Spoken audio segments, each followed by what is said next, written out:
So, good evening, everyone. Welcome to week 13, that is summary session today for analog electronic circuits live problem sessions. So, first of all, before starting, I just want to confirm if my audio and the screen is visible. Ravi, my Yes. screen? Yeah, okay. So, let's begin to the today's session. So, in today's session, we would conclude our whole 12 weeks lectures. So we'll discuss the concepts once again, and if time permits, then we'll uh, go through some doubts as we have 2 hours with us. So let's quickly begin the session. So let's start with week one. So in week one, we started with like what is electronics, how electronics is different from electrical. We talked about different components, we talked about analog, digital, different types of signals, and then we came to circuits, active and passive components that we use in this particular course. And then we talked about biasing. We know that biasing is very important, and this is something that we provide.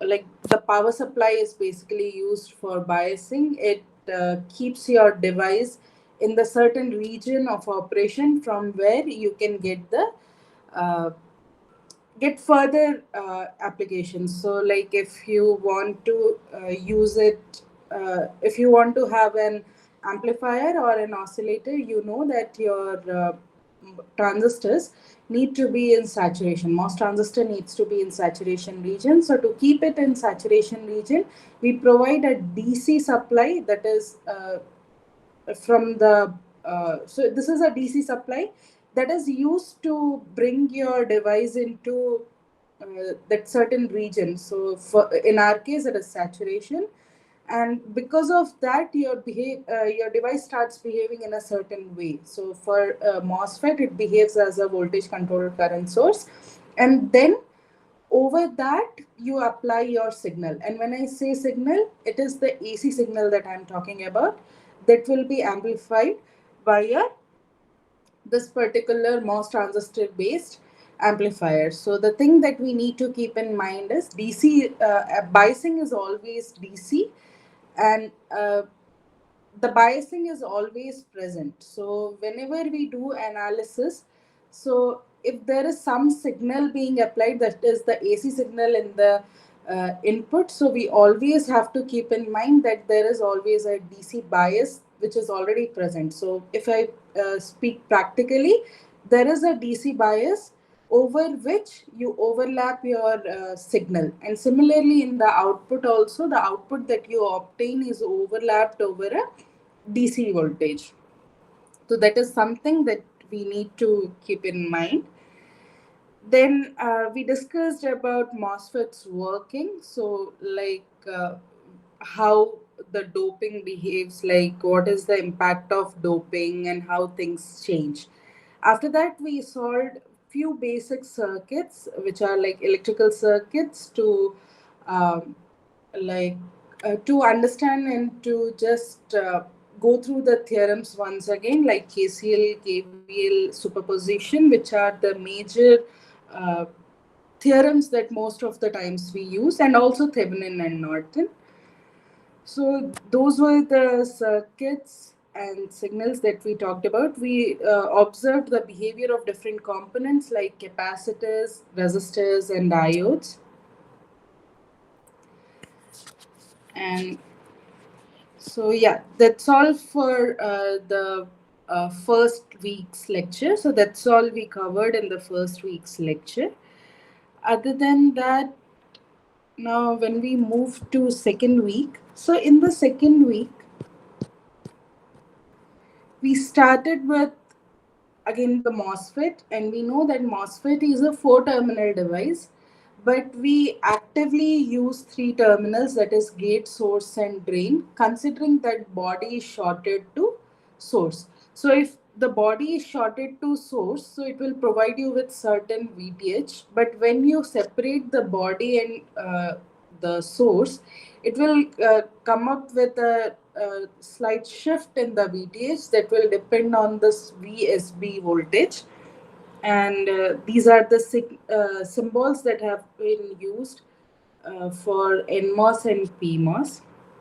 And then when we talk about the characteristics, so since it is a majorly a three-terminal device, and it has two ports, that is input and output port. So corresponding to two ports, you have three different characteristics, that is input characteristics, output characteristics, and transfer characteristics. In MOSFET, since there is no input current, like we consider that IG is zero or almost negligible, that's why there is no information that you can obtain from input characteristics other than something if you have like gate leakage. So that can be observed from input characteristics, but you don't obtain much information from input characteristics in case of MOSFET. But the major two characteristics which are key for the MOSFET to understand the complete MOSFET working and everything is output characteristics, that is ID versus VDS curve, and the transfer characteristics, that is IDS versus VGS curve. So the first we start with the IDVD curve. So IDVD curve is the output characteristics. In output characteristics, so first of all, the thing is you obtain the output characteristics. That is, you obtain the current when your gate voltage is beyond the threshold voltage. So first your transfer characteristics comes into picture, and in transfer characteristics, you obtain the VTH value, that is beyond which your MOSFET turns on. And then, so before the VTH, we call it a subthreshold region. And there, the current magnitudes are very small. But after VTH, the MOSFET provides us with a quadratic behavior for current corresponding to the gate voltage. But if we talk about the behavior of the two regions, so in subthreshold region, the current increases exponentially. The factor is exponential, although the values are very small. Whereas after beyond the threshold voltage, it becomes quadratic in nature. Now, the thing is, your output characteristics comes into picture after VTH as you start observing some output current, that is IDS. And this current, so when you have, when you compare VDS and VGS together, so if your VGS minus VTH, that is the overdrive voltage, is more than your VDS, your transistor saturates and it almost gives you a constant current. That is where you observe the behavior of uh, voltage controlled current source. But if your VGS minus VTH is greater than your VDS, then the overdrive is basically greater than your VDS, then your transistor behaves as a resistor and it shows a linear behavior. And this is basically the relation between the gate voltage, threshold voltage, and VDS for both NMOSs and PMOS to understand the working of the MOSFET, and also how the current changes. So for linear region, like we can use this particular current.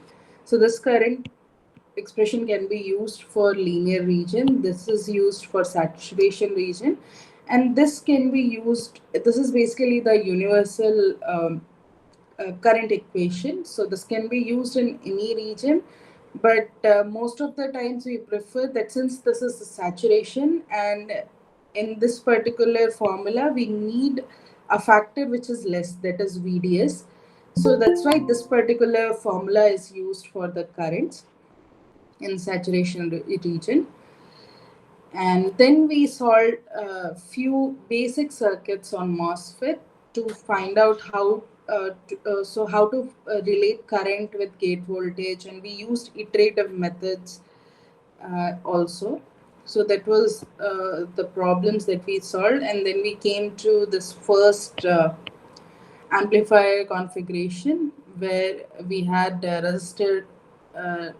resistor biased, resistor device circuit biased amplifier, and all these were very basic problems. Here we only solved like current equations and found out one factor with other. And we also found out the GM, that is transconductance, which is change in current with change in gate voltage. This is one of the important factors, as we have already seen, because GM gives us a lot of information about gain and other things as well. So that's why finding GM is one of the key components, or I should say, one of the major figure of merits. And then we talked about different configurations of amplifiers. So this is CS amplifier. And when we talk about configurations, so it's basically the amplifier configuration depends on which terminal you provide the input, and corresponding to that, from which terminal you are observing the output. In common source amplifier, you provide the input to gate, whereas you take the output from drain, keeping source common between both of them. So that's why the amplifier is called common source amplifier. Similarly, when we talk about common gate amplifier, here you provide the input to source terminal and take output from the drain terminal. Since the gate is common, so that's why this is known as common gate amplifier. And when we talk about common drain amplifier, so there we have input from gate terminal and output from source terminal. And since the drain is common between the two ports, input and output, so that's why this is common drain amplifier. If we talk about their behaviors, like the specifications or the behaviors that you get from common source, common drain, and common gate amplifier. So in common source amplifier, we observe a 180-degree phase shift between input and output, and you can get around 60 dBs of gain from a single stage common source amplifier. Similarly, from common gate amplifier, you will get around 60 dBs of gain from a single stage. However, there is no phase shift between the input and output in case of common gate amplifier. Common drain amplifier most of the times provides us a gain of less than 1. So this is, rather than being an amplifier, it is an attenuator, as the amplitude of output is less than the amplitude of input. So we solved few problems based on these amplifier configurations. We also talked about the non-ideality that comes into picture, which is the second order effect of channel length modulation and how this affects our current, the overall current, that also we have observed in this particular week's lectures, and we'll further also be using this concept. So that was all for week 2. Now when we move to week 3, so in week 3, yeah. So in week 3, we again talked in detail about the different properties or figure of merits corresponding to different amplifiers. So the stable is something that can be kept in mind because it is very important and gives you a lot of information. So we are comparing common source, common drain, and common gate amplifiers. And starting with the properties, we have when we talk about the terminals where we give inputs and outputs, so we have already observed, like for common source it is gate drain, for common gate it is source drain, and for common drain it is gate source. When we talk about gain values, so common source and common gate amplifiers almost have comparable gain and they are very high. As I mentioned, and typically a single stage can provide you around 60 dBs of gain. Whereas when common drain amplifier is there, it is basically an attenuator because the gain is less than 1. So the gain is less than 1 basically means your output is smaller than your input. When we talk about phase shifts, so there is 180-degree phase shift in common source amplifier. Common gate provides no phase shift. Similarly, the common drain amplifier also does not provide any phase shift. When we talk about phase shift of 180 degree, it is indicated by a negative sign. So whenever in gain you observe a negative sign, that means a 180-degree phase shift in the gain. Now, when we talk about the resistances, so in an amplifier circuit, uh, we have come across loading effect, and we know that resistance matching is very important.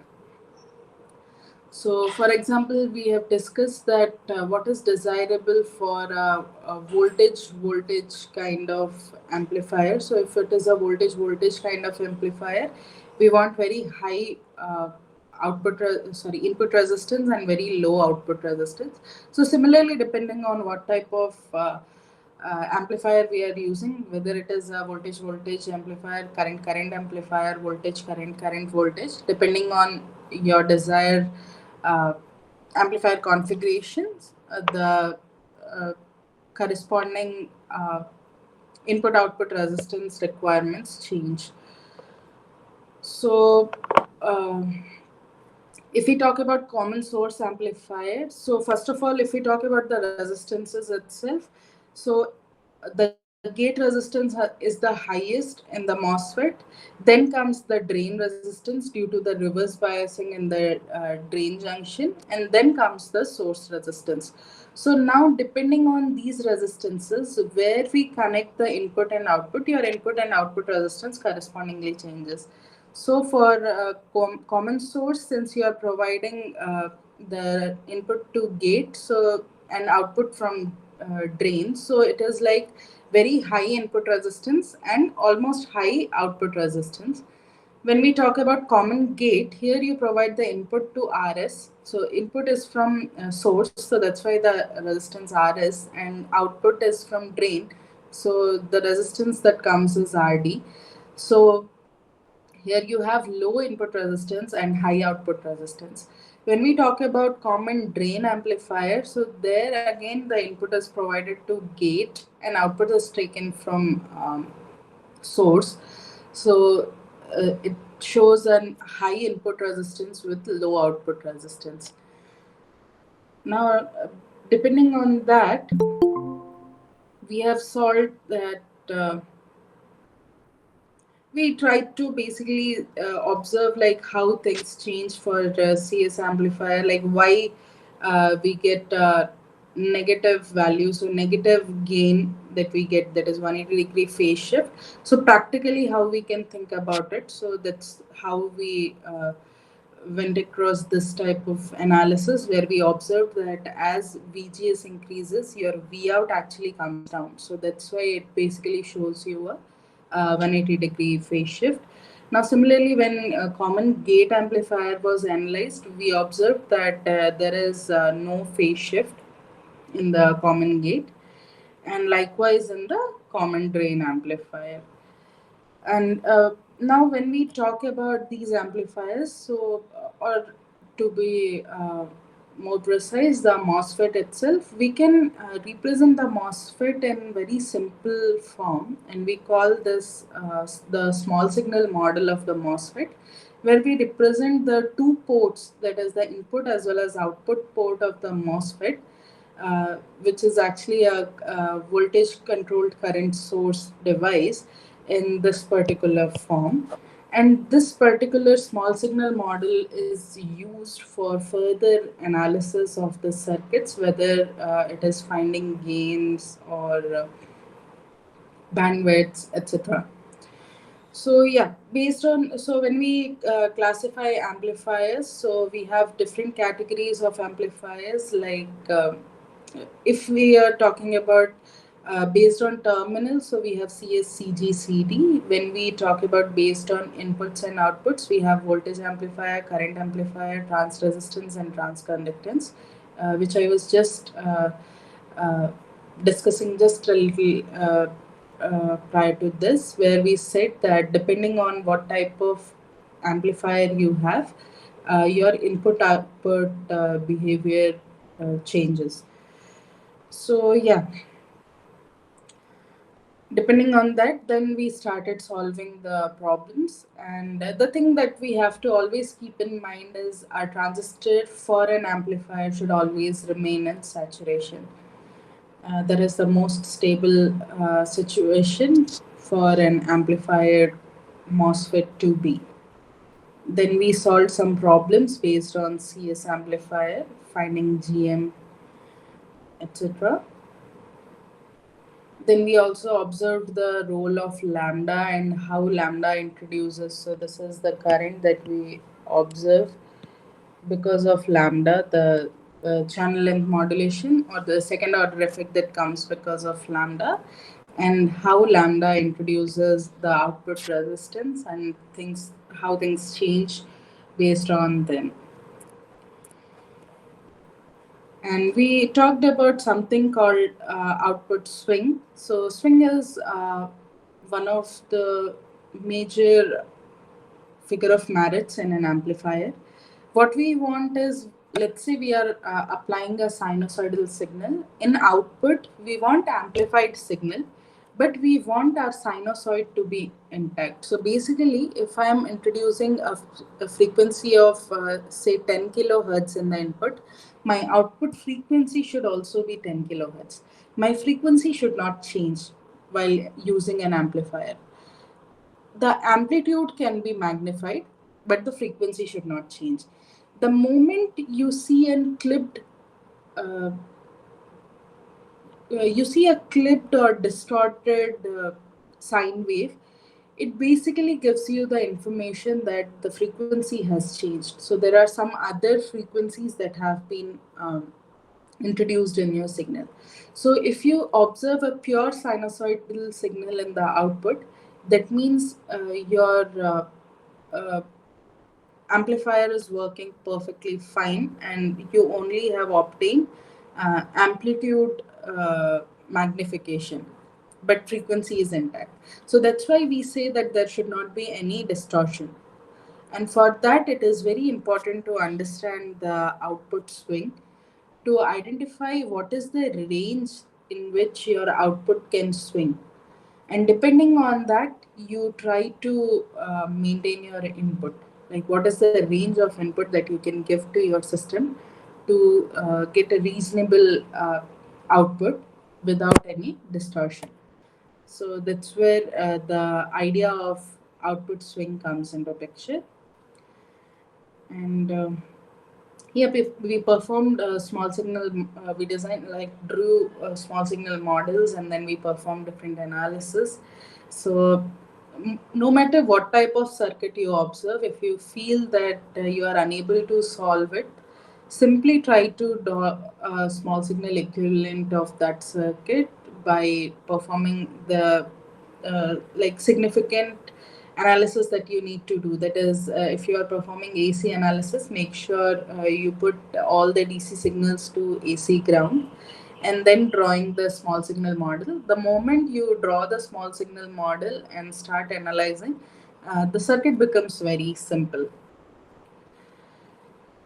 So yeah, and one of the major important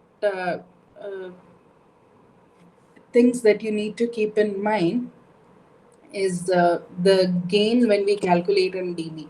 So the thing is, whenever you have a current gain or voltage gain, to convert it to dB, you would use 20 log base 10, then the gain value.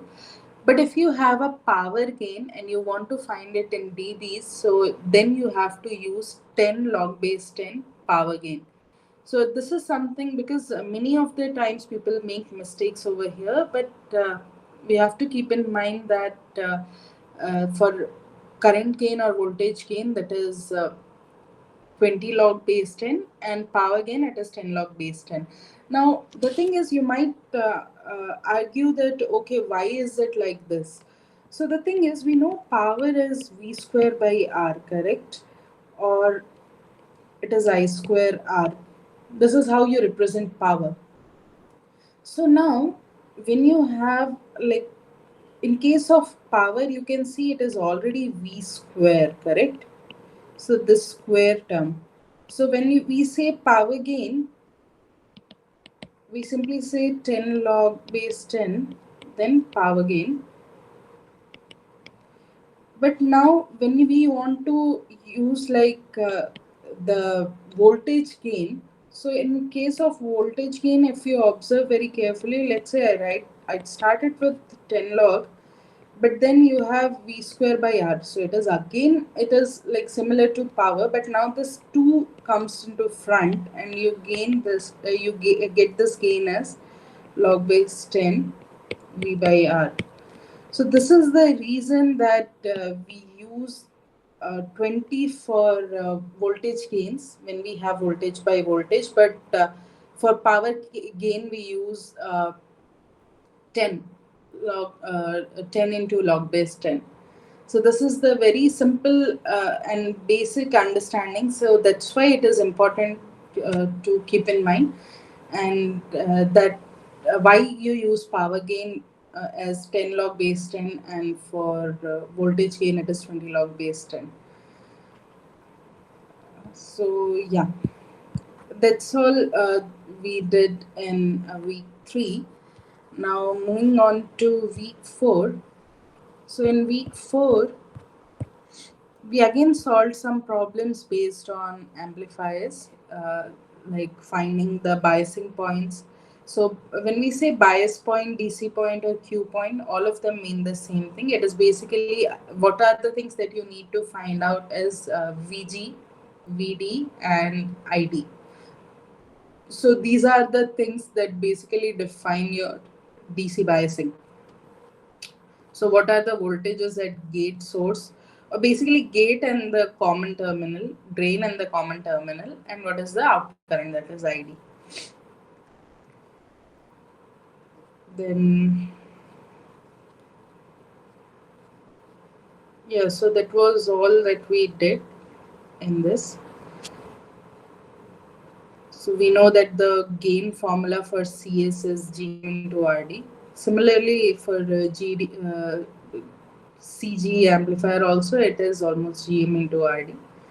And then we talked about the frequencies and how to find the frequency, cutoff frequency through at any region. So at any point, if you have to find the poles and zeros, uh, or the frequency at that particular point, like what is so frequency, pole and zero is at the end, it is frequency, right? So whenever you have to find the poles and zeros at a certain point, uh, at that point you have to find the total effective resistance and total effective capacitance.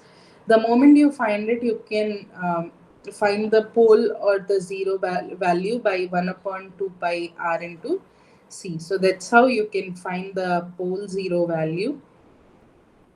And also, one thing that we have to always keep in mind while designing and even solving, that the major power supply current, so the you have certain constraint with the power dissipation as well. So you cannot have infinite power dissipation because power is costly. So the idea is to obtain maximum, so or use maximum power through your main circuit. So this is your main circuit, right? And this is your supporting circuit, correct? That is your biasing circuit. So the idea is to not use more than 10% for the supporting or the biasing circuit. That means almost like at least 90% of your power, that is the voltage, is shared, right? So what is there, that is the current. So the current that you obtain through the main circuit should be 90% or above of the total current of your circuit. So even while you are designing, you have to keep that in mind, that your components are such that you only draw like maximum of 10% in the supporting circuit, and all of the other is drawn through your main circuit, right? because this goes into loss, as this is loss, right? So you lose your signal over here, so you don't want your signal to be lost. If we would have control of it, we would have wanted 100% of our 100% of our signal to flow, or our input to be flowing through the main circuit. We don't have to lose uh, any of the signal to our supporting or any of the supply to our supporting circuit. So that is the idea. And then, yeah, in this also we have talked about the swing and whole complete analysis. So that's all we did in week 4 lectures. Now coming to week 5. So in week 5, we talked about capacitances. As we know, capacitances play key roles, especially while analyzing or going for AC analysis, as they are frequency dependent components. And we know that AC signals are frequency dependent. So, depending on the input frequency, your there are chances that your circuit will behave separately for separate frequencies due to these capacitors which are present. Now, in the MOS transistor, if we talk about the capacitors which are present, we define them as terminal capacitors, as we cannot go into and identify the capacitors individually, that is the gate capacitor or junction capacitor. So what we do is we find these terminal capacitors practically, and these terminal capacitors basically which are found are CGD, that is gate drain capacitor, gate source capacitor, gate drain and body capacitor, and source and body capacitor. But as we discussed, that capacitance is change in charge with change in voltage, and most of the time since source and body are shorted, so that's why we uh, like uh, there are less chances of using source body capacitor. Now, when these capacitors, when you draw this small signal model, you observe that there is one capacitor in any configuration, be it CS, CG, or CD. There would be one capacitor that is connected between both the terminals, that is the input port or terminals or port, I would say, the input port as well as output port. Now, when considering these two ports separately and solving is very easy, but when there are components which are basically shared between two ports, it is very difficult to analyze these type of components. So that's when Miller came with the theorem after a lot of analysis, like how to deal with these kind of components. So this Miller theorem is this can be used with any components. It's just that the formulas will be different. So like if I say the resistor, for if there was a resistor connected, there is a different formula for it, like how that resistor would be divided between input and output port. In our case, it is capacitor. So we will see that, okay, how we use Miller capacitor uh, theorem for this input and output ports. So basically, what Miller did was he said that since this particular capacitor is being shared between input and output port, so there would be definitely some part of this capacitance which will be appearing in the input side, whereas there would be other part of the capacitance that would be appearing in the output side. So he divided this particular capacitor into two capacitances, input capacitor and output capacitance. And what he observed was the input capacitance becomes the CGD into 1 minus the gain. So the capacitor gets multiplied by a factor of 1 minus gain, whereas in output, the same capacitance is multiplied by 1 minus 1 upon AV minus 1. So if we simplify this, so it can be observed that in input side, this particular capacitance is multiplied by the gain times. So the capacitor increases by gain times, whereas in output, this particular capacitor appears as it is.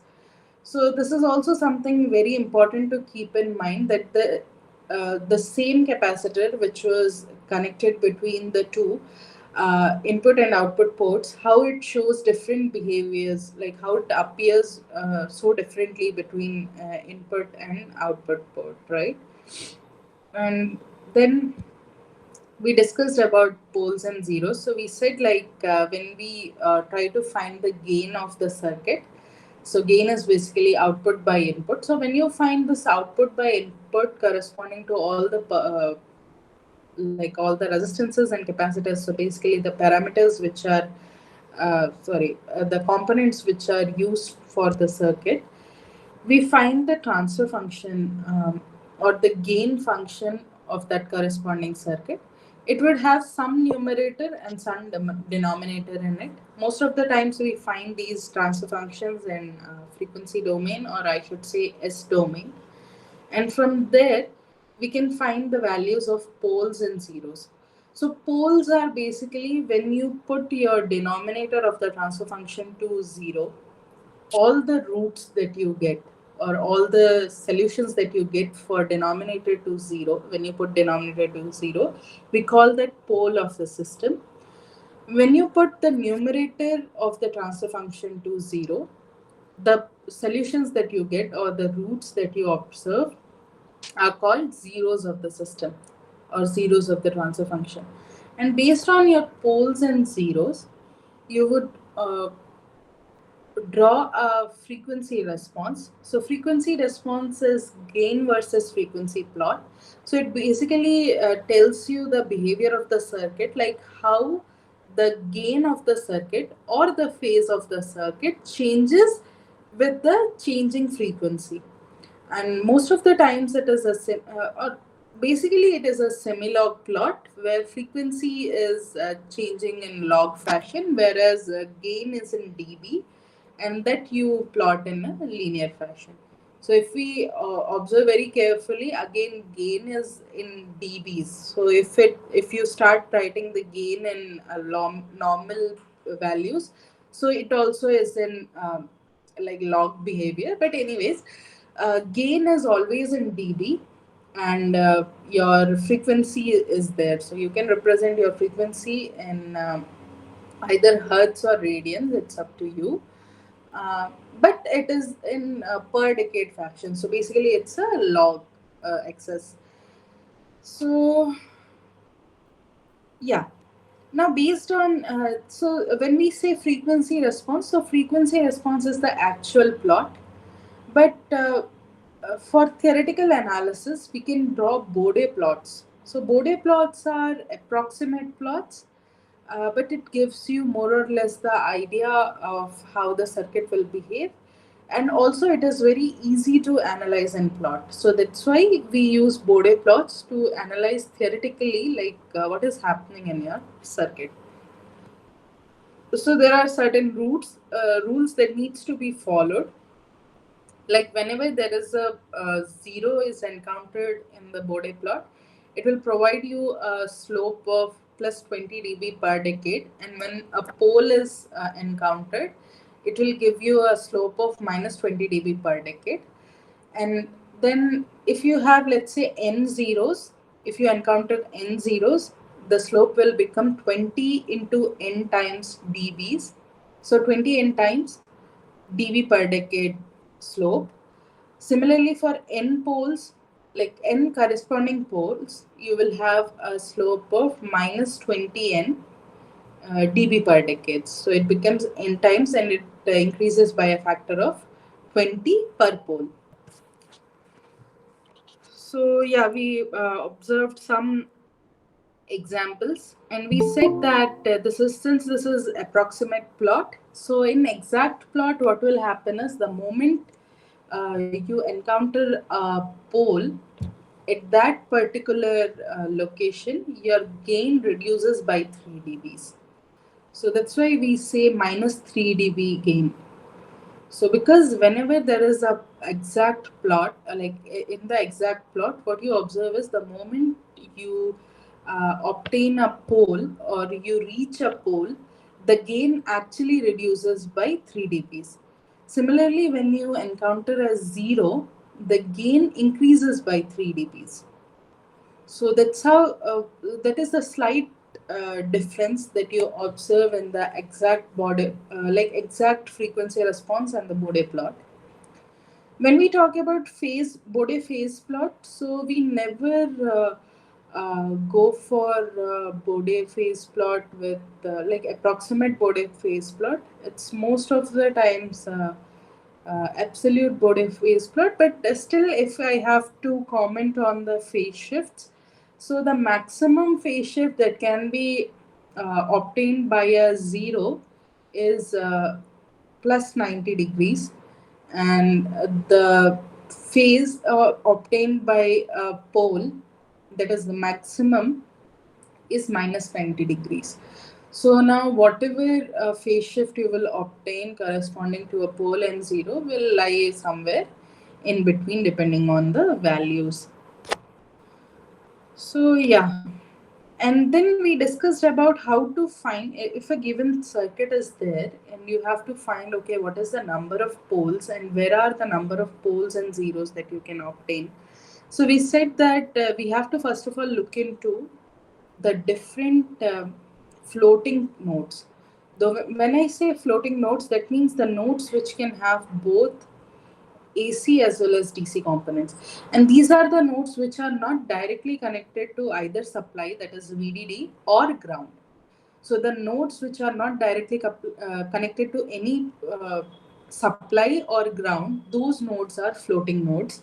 And there you can have both AC as well as DC values. So when we count these number of floating nodes, they tell you about the total number of poles present in the system.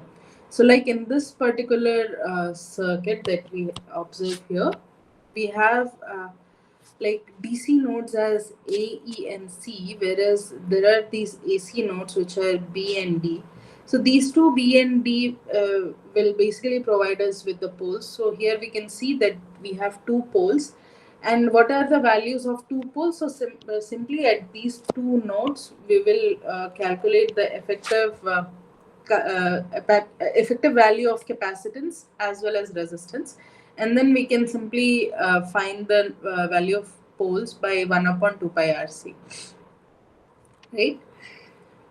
Now, when we talk about zeros, so zero we obtain by a coupling capacitor or the Miller capacitor that is connected between input and output.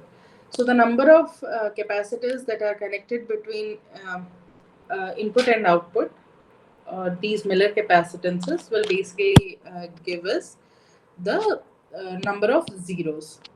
Okay. So after that, we analyzed the circuits. So we analyzed different amplifiers. So here we have like CD amplifier here, and then we found out, okay, what are the different poles, like where are the different poles, and what are the effective capacitances, the resistances, and then we found out the pole frequencies. So that's what we did, and that was all for this week. Then moving on to the 6th week. In sixth week, we talked about gate control. So gate control is something very important. It basically tells you about how efficient your MOS transistor is, like how much of your gate voltage is being actually transferred to the MOSFET's operation. So is your gate voltage being lost in the oxides? So that's where, and also it tells you about the first of all, it gives you the information about how immune your transistor is to second order effects, and it also somehow works for the speed of the transistor as well. So when we talk about gate control, so what gate control basically means is how the surface charges change or yeah, how the surface charges basically change with the gate voltage applied. If the change in the charge of the surface is very fast with the change in VG, that is the gate voltage, your gate control is very good. So we define this gate control as V surface by VG. And to analyze this, we said that we'll draw. So first of all, we are only considering the cross section from gate to substrate, and we divide it into or we represent it as two series connected capacitors. One that comes because of the oxide, and other that comes because of the depletion region in the substrate. And then we analyzed the effective capacitances, and we try to find the V surf by VG, like surface voltage by VG, that is the gate control. And what we found out was it depends on the capacitances as Cox by Cox plus CD, and we represent this gate control by a factor of m. And we also observed that there are different transconductances that can be observed. So it is there will be a gate transconductance. Then, when the body is not shorted to the source, at that time it will give us a body conductance as well, body transconductance, and there is this drain transconductance. And if we have to relate them, so we find that the gate transconductance, that is the normal transconductance, is the smallest. Then comes the body transconductance, which is like by a factor of m. So it changes by a factor of m. And then we have this drain transconductance, which is much higher. And so that is the relation between GM, GMB, and GDS. Then we came to multi-stage amplifiers. So when we talk about multi-stage amplifiers, the typical configurations are either cascade or cascode configurations. So in cascade configuration, we have like one stage, the output of one stage is provided as the input to the next stage. So that is a cascade amplifier. And when we talk about cascode amplifier, so here we have a single like series of transistors where you would have one input and one output only. It's just that the amplification is done by passing it through the transistors which are connected in series. And then we analyzed these configurations. So starting with the cascade configuration, and we call this particular connection as mirror connection. So this is mirror connection, where you have a transistor that is gate and drain are connected, and this particular transistor is connected to the other transistor. So here basically what is happening is the gate voltage of both the transistors are being matched.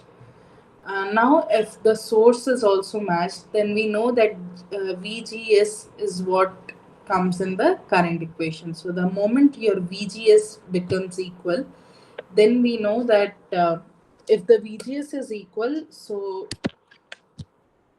yeah, if the VGS is equal, then both the transistors will have same current.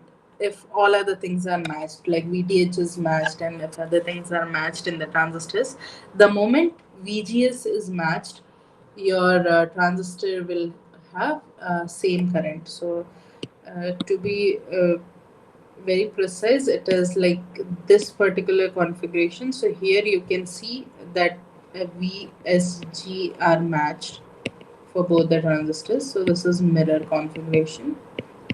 Similarly, if you observe here VGS is matched. So that's why this is mirror configuration. So this mirror configuration is basically used to match the currents from one branch to another. and this can also be used to amplify the currents from one branch to another or decrease the currents from one branch to another, so depending on that.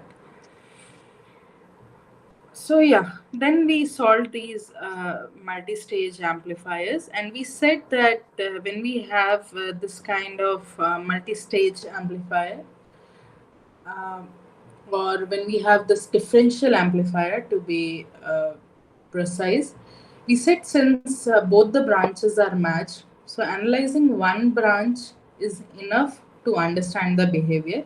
So that's why since both the sides are symmetric, so as both the sides are symmetric, we only analyze half of the circuit, and based on that analysis, we comment or give our uh, results, or we obtain our results. And yeah, as I mentioned, that this particular current mirroring sort of configuration can also be used for current multiplication, as it can be observed in this. So the whole idea is what all transistors are matched and what all are not matched and by what factors, and we have to see that okay, so where the currents are going, how the currents are being balanced. So at the end, we are only dealing with the current equations, and more or less by checking the currents and making sure that in a series the current is always constant, and by using KCL we will be solving these kind of problems, and we'll see that okay, so what is happening.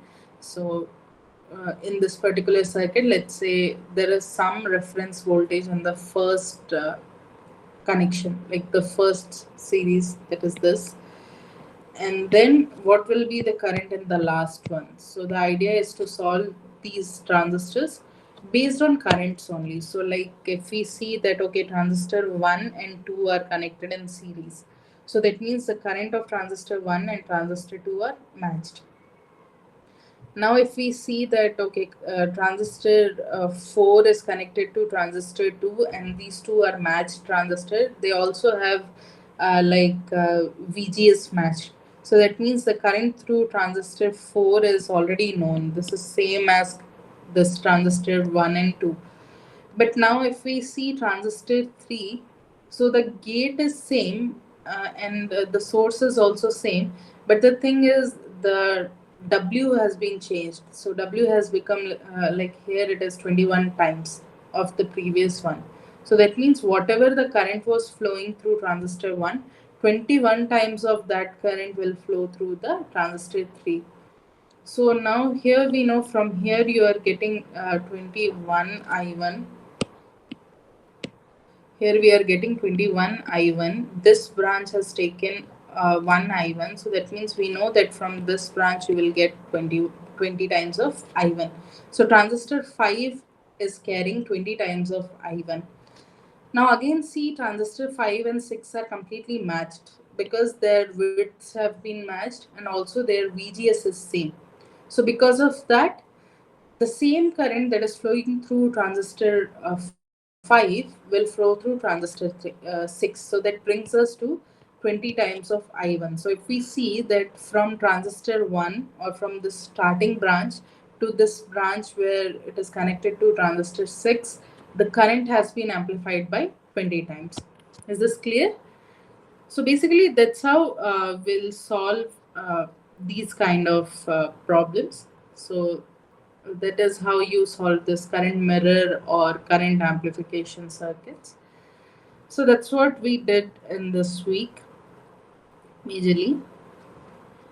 And then we discussed slightly about the op-amp, the black box op-amp, that is this triangular device. We know that there won't be any input current in the op-amp, but the output current is non-zero. Okay, so we have to keep this in mind always, that the input current for the op-amp is zero. You can consider it to be zero, but the output current is never zero. You will get some output current, and based on that we try to solve this particular problem. Now moving to week 7, So in week 7, we talked about differential amplifiers. So it is we already have seen the single stage amplifiers, that is CS, CG, CD, etc.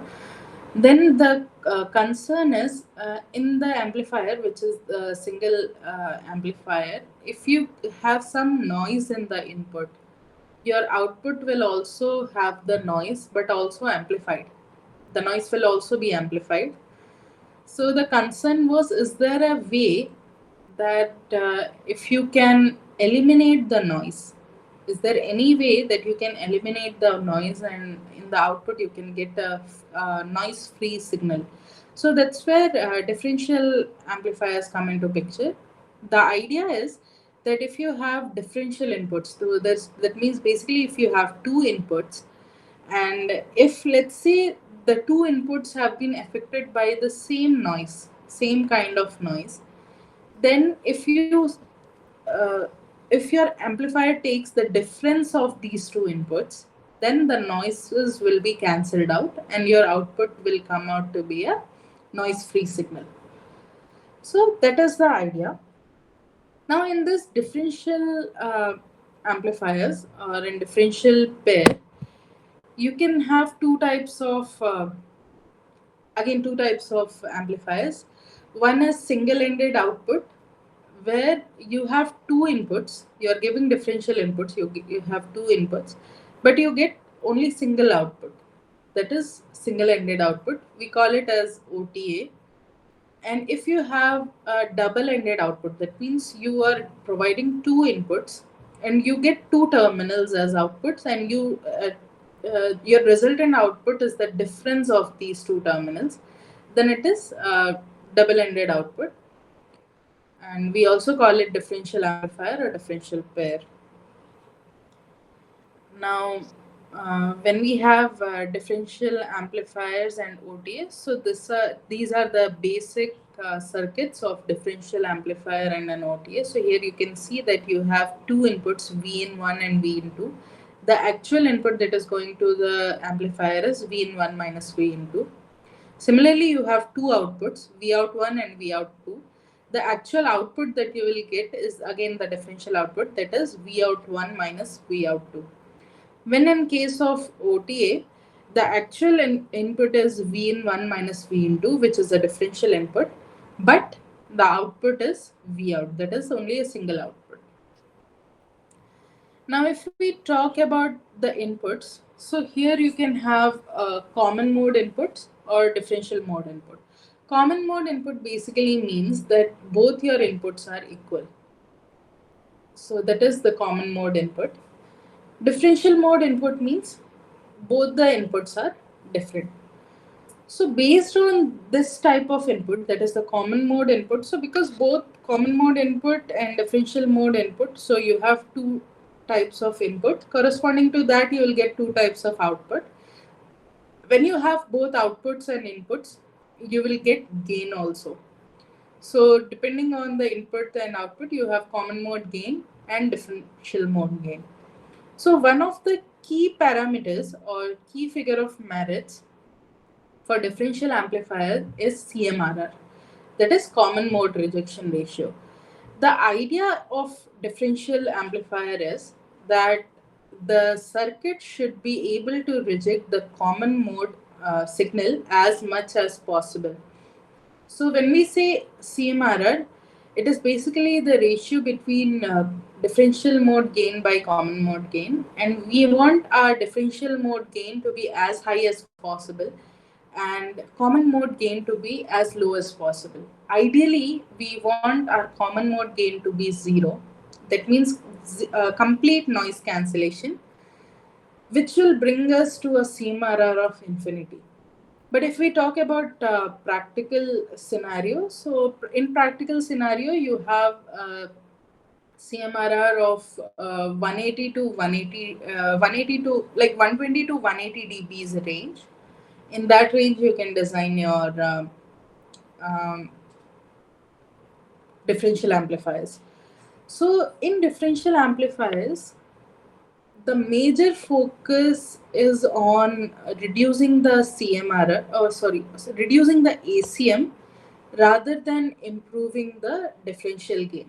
So your first focus is to reduce ACM as much as possible, because once your noise has been removed, you can multi-stage it with other stages. So let's say if you have a differential amplifier, you are getting like very good ACM from the first stage, but let's say your differential gain is very small, it's not that great.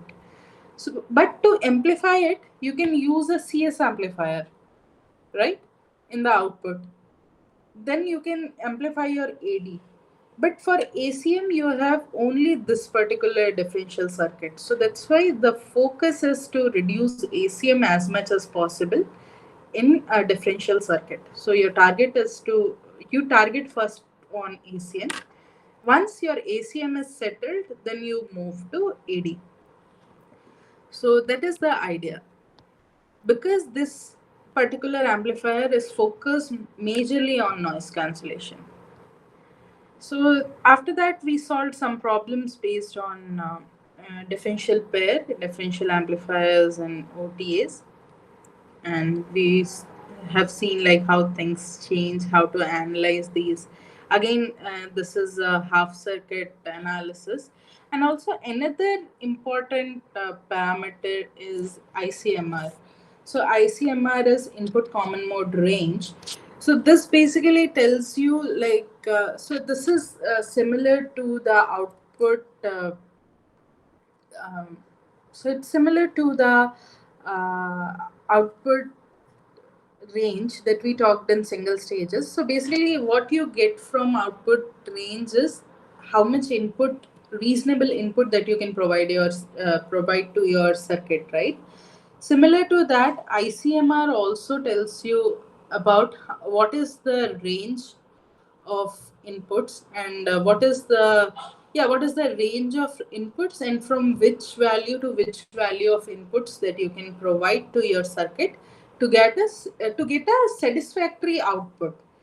So that is the idea of this ICMR. So that's where the ICMR is important. So it basically tells you the input signal range corresponding to satisfactory output, right? And yeah, that's all. After that, we solved the problems based on these OTAs as well as differential pairs, and we tried to see how things change. And then we also observed this modified OTA where the input, you are only providing one input, the other input is being modulated by this feedback network. So this is feedback because here output is being fed to input. So using this feedback circuit, how we analyze the signals. So you can go through this. And yeah, so that was it for the 7th week.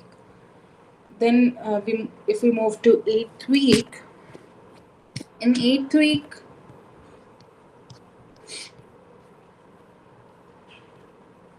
okay. In week 8, again, we solved the problems based on amplifiers. So here we had like CS amplifiers. Then we solved the problem for finding VGS. So here it is completely. So this is the resistor biased circuit with capacitors and everything. And here we tried to find the values of VGS to find the currents and everything for the given circuit. Then we also tried to find the output voltages and currents, etc. Then we looked into the gain, and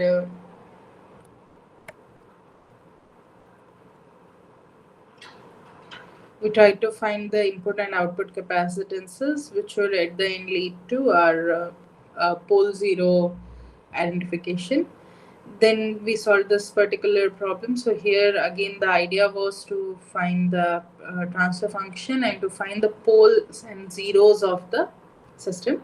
So here we slightly discussed the configurations of op-amp, that is inverting configuration and non-inverting configuration. So it basically depends on at which terminal you are providing your input to. If you are providing it to inverting terminal, then the configuration becomes inverting amplifier. If you are providing it to non-inverting terminal, then the configuration becomes non-inverting amplifier. But the feedback is always negative. That is, the output is connected to input at the negative terminal. So yeah, based on that, we try to solve the transfer function, and we also found the poles and zero values. So that was all for this week, and we also tried to saw this. We also saw this sine wave oscillator, and there we briefly discussed like the Barkhausen criteria, which is important for an oscillation. So in an oscillator, the thing that is very important is the total gain of the whole circuit should be 1. So that means the feed forward path and the feedback path, the gain, when you multiply the two gains, it should be 1. And also the total phase shift across the circuit should be 0 degrees or 360 degrees. If both the conditions are satisfied, that's when you find the oscillation. And also, it is important to understand that in an oscillator, you don't provide any input. So when I mean input, I mean the input signal, that is the AC signals that we provide. So biasing will be there. Biasing will also be there in the oscillators. It's just that the input that we use to provide the sine waves, etc., to the amplifiers, that won't be there. But the question arises, okay, if you are not providing input, but you are getting output, so what is basically happening, right? So what basically happens in an oscillator is, uh, we all know that there are certain noises that appear just because of the circuit and the components itself. We call them thermal noise. So what happens is this thermal noise starts amplifying because, as we know, this is an amplifier circuit. So amplifier circuit is there and there is a feedback path. So that noise starts amplifying. It is fed back and it again amplifies, it feds back. So in this process of noise amplification and feedback, there comes a certain, after a steady state, after a long run process, and when it attains a steady state, it comes to it comes to a resonant kind of situation where now the feed forward path and feedback path balance each other, and now there is no amplification happening. That is what we call as the resonant condition or the steady state. At that point, when you extract the output from the signal, you will get a constant signal with certain frequency and amplitude, and that is fixed for an oscillator. So since we are not providing any input, so we say it is input free circuit, but it draws its like that seed from where the oscillation starts, that comes from the noise, the thermal noise. Okay, so yeah, and then we also talked about this mm, instrumentation amplifier. We call this kind of configuration as instrumentation amplifier, where it is balanced by two op amps and the basic center resistance, and we call it instrumentation amplifier. So this instrumentation amplifier we analyzed, and we saw how to deal with it. Then there was the circuit where the op amp was present, but it had both like feedbacks. So feed forward, like positive as well as negative feedback is present in this particular circuit, as you can observe. So we saw how to deal with this circuit, and that was all for week 8.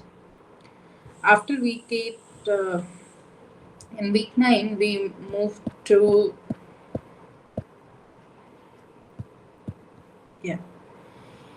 In week 9, again, we solved some problems based on differential amplifier and a differential pair with the swing analysis, etc. We also found out like CMRR, etc. Then we majorly talked about capacitances. And when we talk about capacitances, we said that in practice, practically, we can calculate terminal capacitances.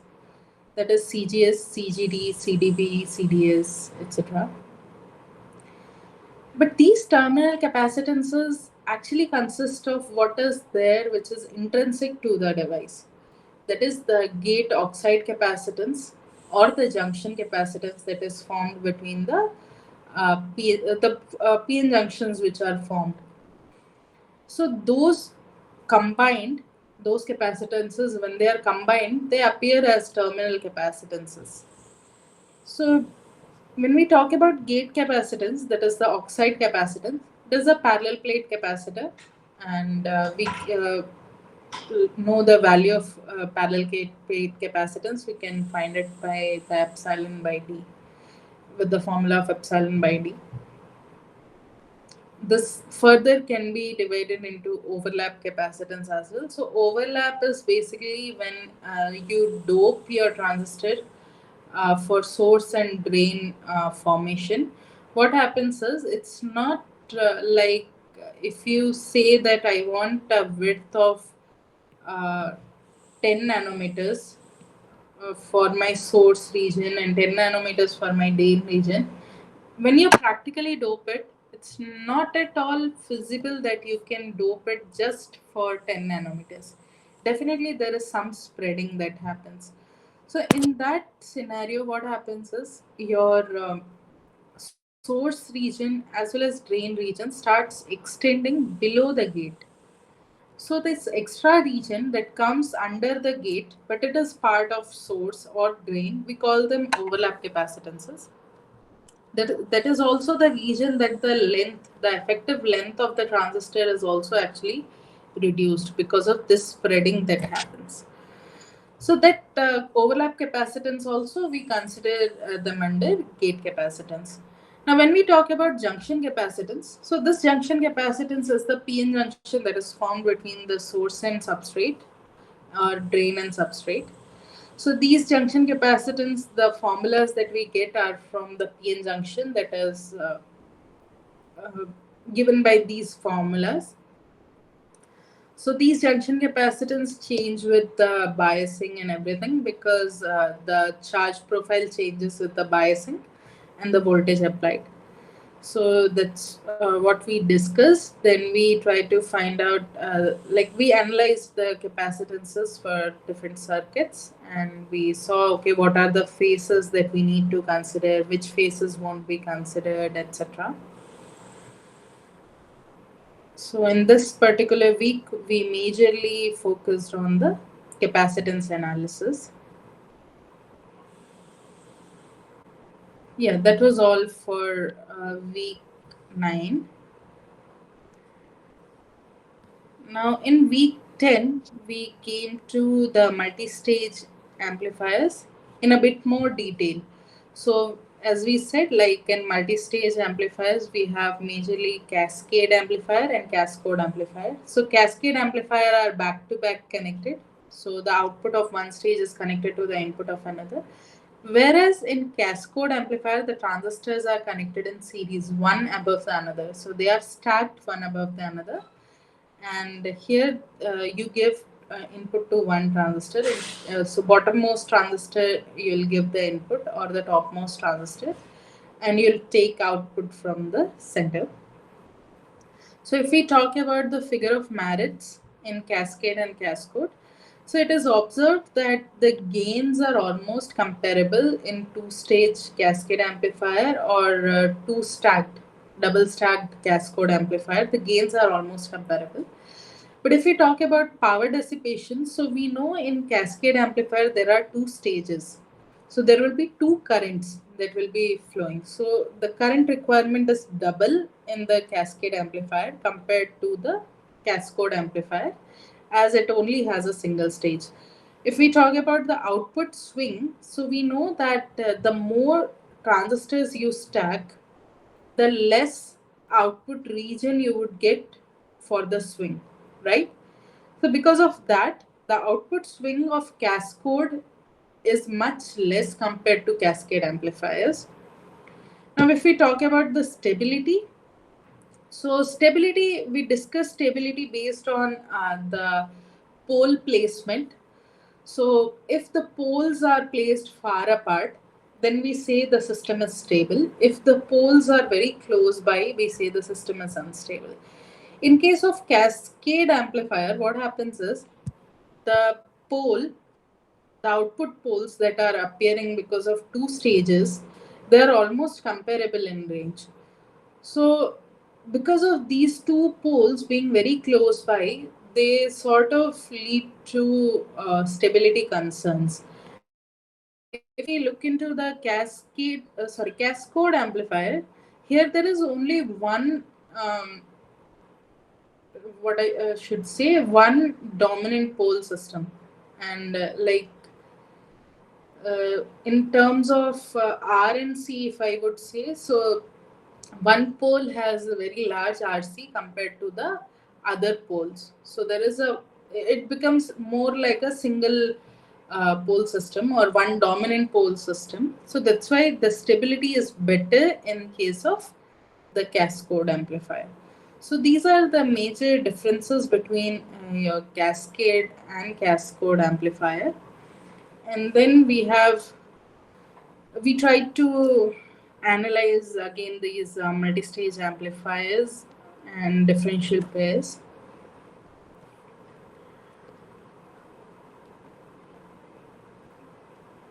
Yeah, that's all we analyzed.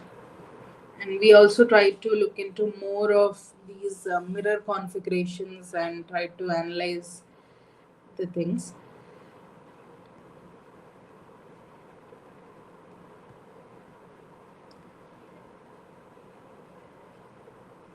Then we try to find the poles and zeros for the circuit. So this we analyzed based on, so rather than finding the transfer function, we use the method that is to find the number of poles and zeros, right? So a number of poles is given by number of AC nodes or floating nodes, and number of zeros are obtained by the Miller components, like the Miller capacitance.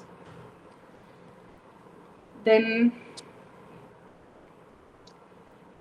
yeah, that was all that we did, and we tried to observe like their behaviors and how the circuits are corresponding. So the last problem was basically the transfer function was directly proportional to the frequency. So it basically shows a inductive kind of behavior. So simply uh, we are trying to find the analogues and etc. But more or less, we tried to analyze multi-stage circuits. We observed the uses of this mirror configurations and how to deal with them. We try to find the poles and zeros, etc. in this particular week 10. Then in week 11, what we started was stability. So, stability is one of the major concerns. We always want our systems to be stable. So, we said what is stability? So, stability, we define stability as bounded input. For bounded input, if you get bounded output, then the system is stable. Now, first order system is always stable, as we discussed. That you never are concerned about the first order system. It is, first of all, the higher the order of the system, the stability range reduces. And the concern starts from the second order system onwards. And in a second order system, for a step input, you can have different types of output, as the four have been represented here. So you can have a overdamped system and damped system, undamped system, or like a completely unstable system. So in an overdamped system, so basically the idea is any circuit, when you have a circuit, it tries to reach the input. So if you provide certain input, the idea is it tries to reach the input or follow the input. The output tries to follow the input, but it can follow it in a different way. So, like in first case, it slowly rises, and at infinite time, it will reach the input. In second case, it rises abruptly, then comes down. It rises, then comes down, but it is a damped kind of scenario, which can be observed in second. The third case is there is a condition that it might start oscillating across your input, but it would never settle down. So there won't be any settling time, right? So we call that a marginally stable system. And there is also a condition possible like when your output is continuously increasing rather than settling down. That is a completely unstable system. And what type of behavior your circuit will show depends on what is the basically pole placement. We are not much concerned about zeros, but we are more concerned about the poles. And it is very important to analyze the transfer function and to observe the poles, because the placement of poles, like where the poles are, uh, gives you a lot of information. Like for overdamped system, you would need real poles. That means the imaginary part should be zero. A damped system will be in the, so we place the poles in this S plane, where the perpendicular axis or the y axis denotes the imaginary axis and the x axis is the real axis. So if we want an overdamped system, our poles should be in left hand side and they should be real poles. If we want a damped system, they would again fall in the left hand side, but they would have some imaginary as well as a real part. Then it will give us the damped system as we have observed here. For an marginally stable system, that is this oscillating system, we observe that the poles are present on the y-axis. That means they only have imaginary part, they don't have any real part. Then the poles are, or then the system is marginally stable. But now, the moment start observing your poles in right hand side of the S plane, that means positive of positive real values. The moment that happens, your system is completely unstable. So depending on the pole placement, you can define whether your poles are real, imaginary, or whether the system is stable, overdamped system, underdamped system, or marginally stable system, or unstable system, depending on where your pole is, right? And also it depends on the feedback very much. So when we say we are providing positive feedback, so positive feedback basically leads to an unstable system, whereas the negative feedback gives stability to the system. But there might be a possibility that in some bound or in some conditions that negative feedback might also lead to instability, but that is secondary concern. But majorly, the moment you have a positive feedback, the system will be unstable. That is for sure. And we have also analyzed it with the iterative method also. So here you can clearly observe like how things are changing and why it is becoming stable or unstable. So yeah, in case of op-amp, what happens is the moment you use negative feedback, it actually reduces the gain. Negative feedback actually reduces the effective gain of the system.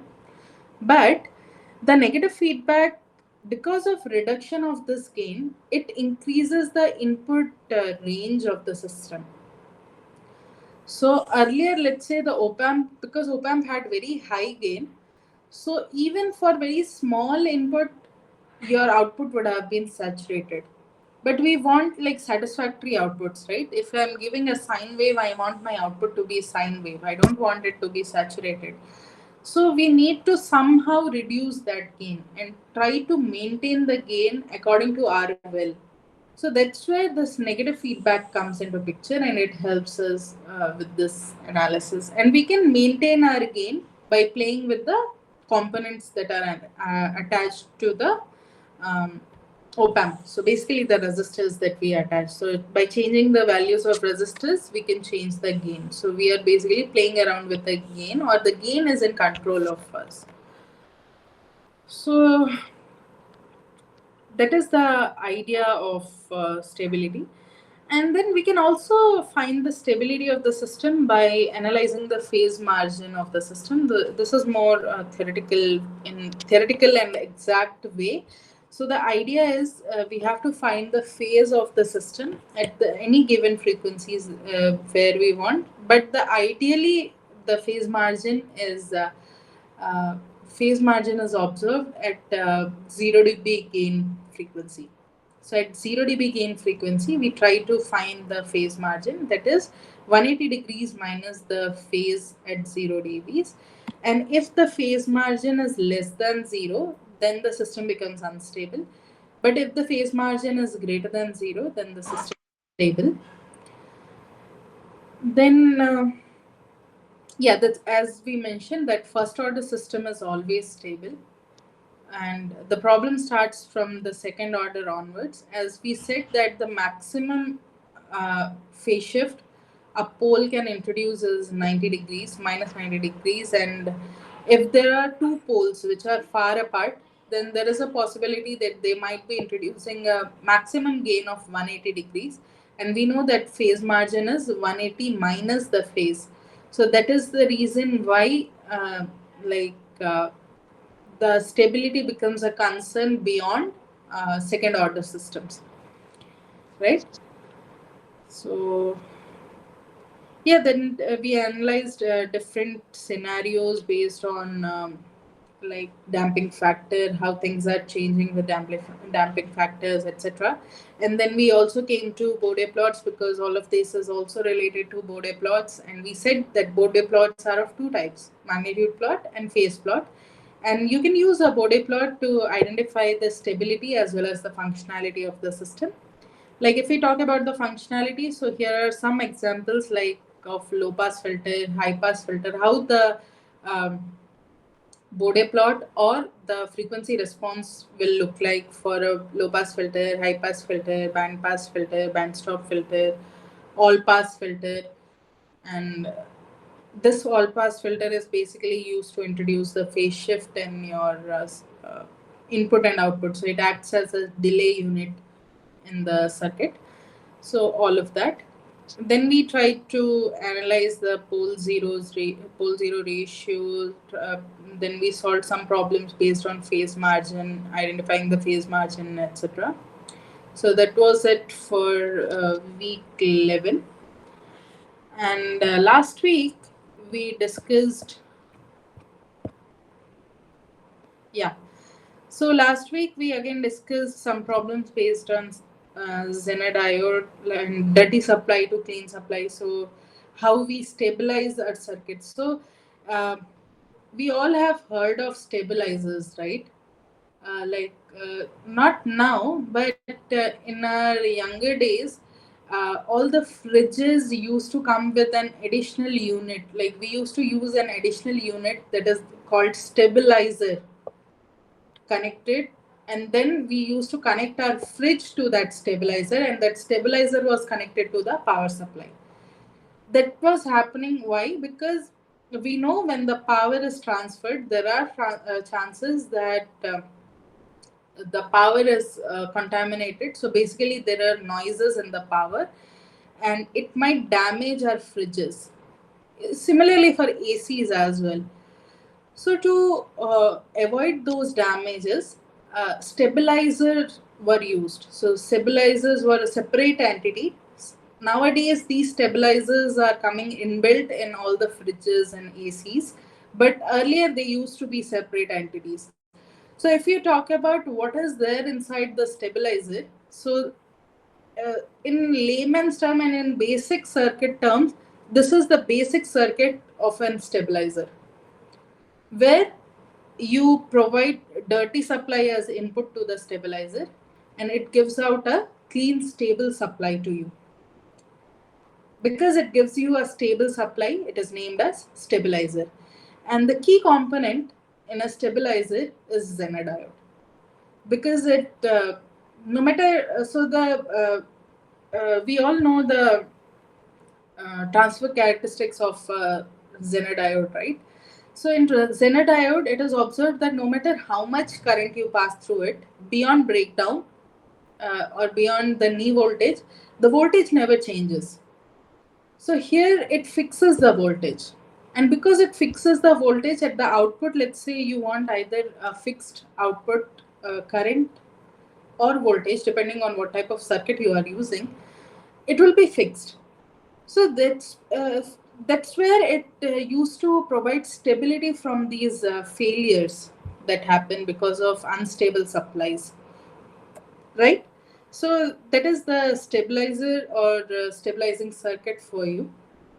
We analyzed this circuit in last session. Then, yeah, we discussed a few more basic circuits. More or less, they were very simple problems. And then we came to transfer function Bode plots analysis in much more detail. And we solved various problems based on different types of systems. Like pole heavy system, zero heavy system, when you have pole and zero at zero frequency, etc. So that's all we discussed last week. And that's where we ended the session last week. So that's all for the summary of all these 12 weeks that we have come so far. And after that, so we are done with most of the course work or the course components that were there. And still we have somewhat around 20 minutes. So if you have some doubts, we can discuss your doubts. Or else we can end the session over here. I just have one. How do we find out the zero in a given circuit? Like, okay, for poles, Zero, we yeah. find So out. yeah, so zero, that's what I said, right? So if you have,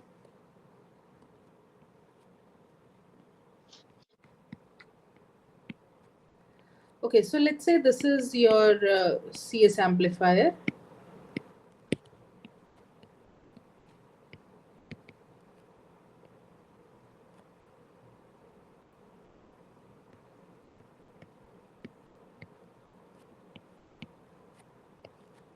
So this is your CS amplifier, right? When we say zero, so we said that number of capacitors or pole, basically number of capacitors connected between input and output terminal. So most of the time, you would observe that there is either one capacitor that is connected between input and output node, or there is zero. So when there is one capacitor connected, so this is a 1-0 system. But now let's say I make a cascode, right?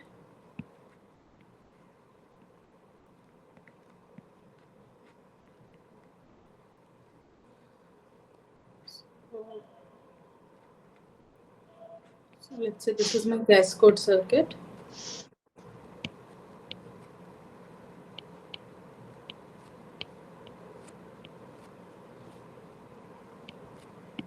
Here you have your output.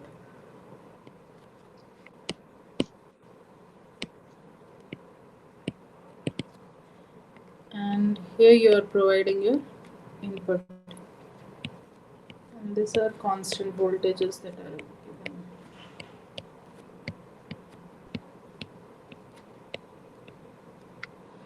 Right? So here you see there is no capacitor connected between your input and output directly, right? Can you connect any capacitor that is there between input and output? So there is no capacitance possible, right? In between input and output. Because this Yes. I this mean, is input, this is output. and we are talking about input and output. We can have a capacitor here, but what will happen, you know, this is the DC point. So ये जो capacitor है, this will appear as a output capacitor over here. So this is not connected between two terminals. Getting my point? So why? So here in How? this case, it is zero, number of zeros is 0 in this case.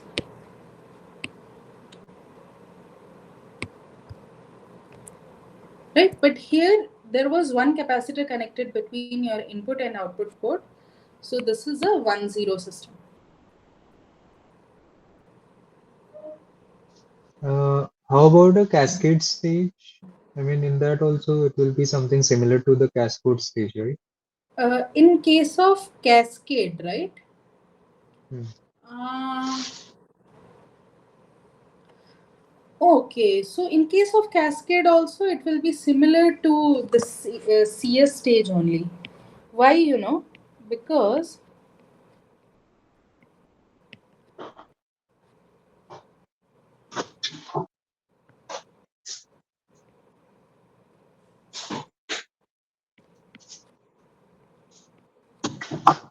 so this is your output, correct?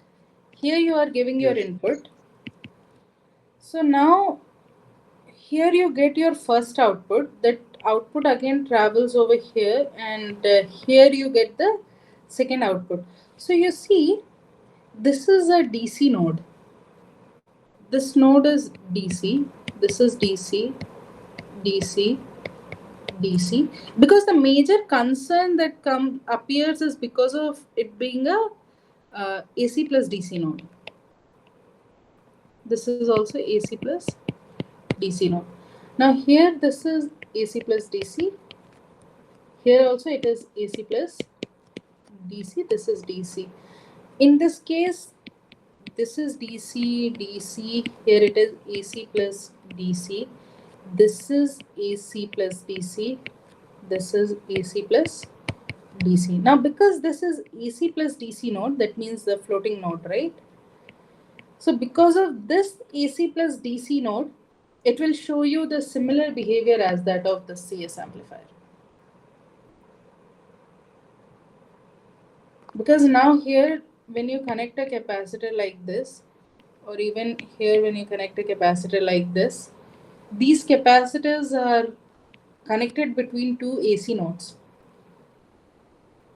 So they will have somewhat like a mirroring effect, right? Yes. So because of Uh, that, you will find the zeros. so will they have like two zeros in this case? Yes, here it will be two zeros. Because there are two capacitors connected between two AC nodes. Mm,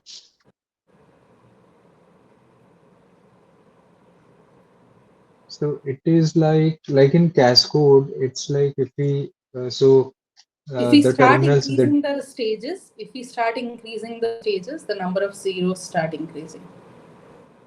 I mean, definitely, number right. of poles are also increasing, right? Yes. So both the poles and zeros both are increasing. Yes. So just one more clarification on this Cascode. Yes. So the sources and the drains of the all the transistors, they are AC plus DC, right? In this case. Sources and drains in cascode, right? Yes. So that Haha. will be AC plus DC. Yes, yes, yes. So I Oh, mean, okay, can we okay. not have like So you are concerned about, let's say, the capacitor here, like this, I no? mean here, yes. So that or probably maybe let's say from one of the terminal gate. So a DC to DC plus AC terminal that is not considered. DC to DC plus AC will not be considered, no? Because what will you do when you do AC analysis? You will put this to ground, right? Yes. So the moment you put this to ground, whatever is connected between here, this will come as this. right? Hmm. It is Right. equivalent to that. So there is no concern in that. The problem arises when both are AC nodes. Then Okay. how to deal with it? Right? Now Right. here, Right. you Okay. cannot put it directly to ground. That is not possible. Because this is a AC plus DC node. Then I Hmm. have to deal with, okay, how things are going to change and etc. Right. Okay. Definitely, this Got. capacitor will not come into picture because second stage is too far away. But yeah, the first stage is there. So the first stage capacitance will come into picture. This capacitance, that is, yeah. So this one, yeah. But this will be there, and that needs to be dealt with. Right. Right. Okay. Hmm. Yeah, Got it. because it is AC plus DC node, right? Yes. Yes. Hmm. This will be there.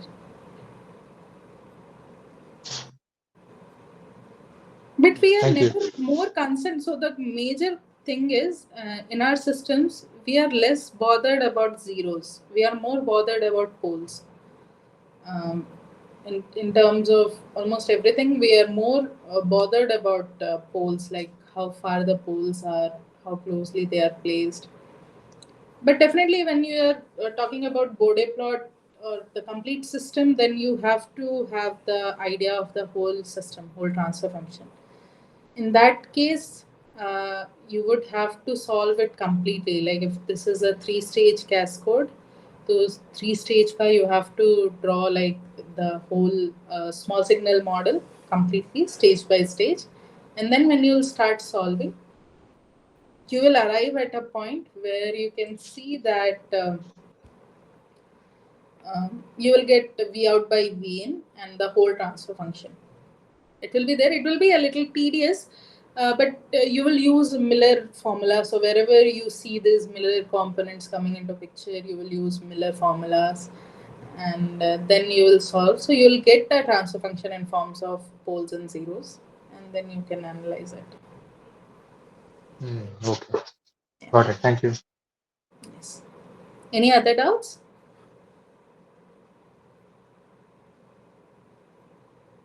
So are you people appearing for the exam as well? Anybody appearing for the exam? Yes. Me, I'm appearing. Okay, so all the best for the exam. Thank you. Hope these videos and these insights help you in the exam. And just go through the problems and the concepts once again. Go through the video lectures once again, just in case. And also the class lectures as well, because there might be some concepts which are not covered in the problems, but they are present in the class lectures. So go through them. And yeah, prepare yourself well, conceptually strong. But I don't think the problems are that tedious in the exam. But I have never given the exam for this course, so I cannot comment. But anyways, it will be more or less of a similar pattern. The problems will be more or less of similar pattern, and whatever is taught, the syllabus will be that much only. So prepare yourself well. And if Uh, there are there any other doubts? so, in the exam for any subjective questions, I mean, can we like take some approximations? Is that all right? Yeah. So see, if it is a optional, like multiple choice questions, so multiple choice method, you can see which option is coming close to, and you can give like mark that one. If it is a numerical answer type question, so numerical answer type question is almost like always given in a range. So a range of answers are considered a numerical answer type. So you Right. can take the approximations, but the approximations should be reasonable. Okay. Yes. Just the only concern is the approximations should be reasonable. Then everything is all right.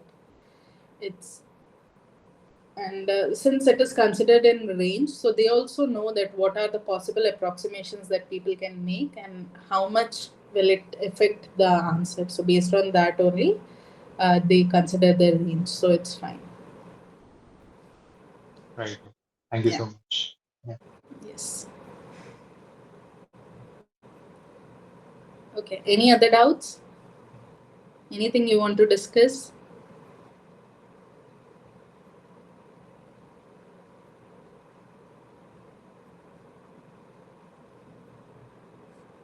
Okay, so if there are no doubts, maybe we can break over here.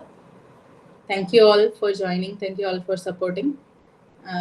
We had wonderful sessions, and yeah, hope these sessions help.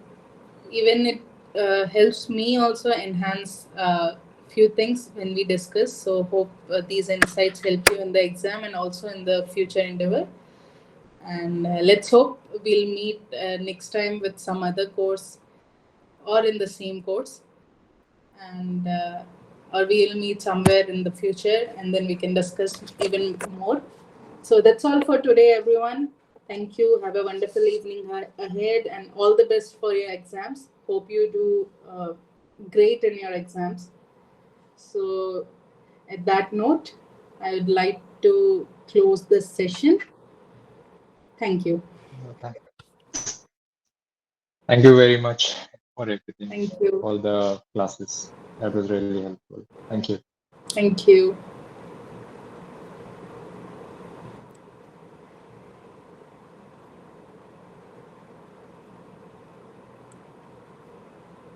If you don't have any doubts, you can leave the session.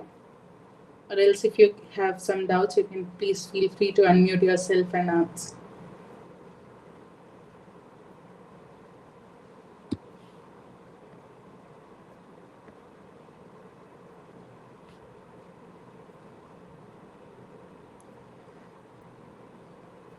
Bhuvan, Jayveer Singh, do you people have any doubts?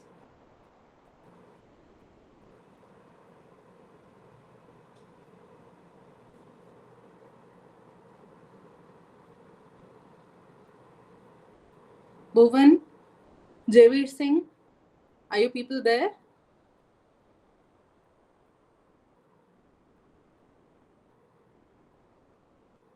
Okay, I guess you people don't have any doubts. So that's all for today, and that's all for the course. Thank you.